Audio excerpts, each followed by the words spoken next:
પંડાલ પાસે થયેલા પથ્થરમારાની ઘટના બાદ હવે સુરત ક્રાઇમ બ્રાન્ચ અને એસઓજીની ટીમ દ્વારા એસઆરપી અને સ્થાનિક પોલીસ સાથે સઘન ચેકિંગ હાથ ધરાયું હતું તો રાયોટિંગના ગુનામાં ઝડપાયેલા આરોપીઓને કોર્ટમાં રજૂ કરાયા હતા.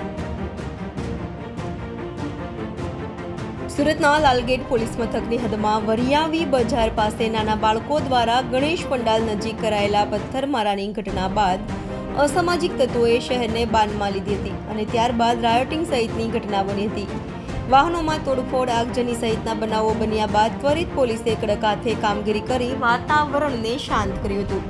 ત્યારે ફરી આવી ઘટના ન બને તે માટે સુરત ક્રાઇમ બ્રાન્ચ, એસઓજી અને એસઆરપીની ટીમે સ્થાનિક પોલીસ સાથે સઘન ચેકિંગ કર્યું હતું. હાલ પોલીસ દ્વારા અસામાજિક તત્વો પર ચાંપતી નજર રાખવા ડ્રોન કેમેરાની મદદ લેવાઈ રહી છે.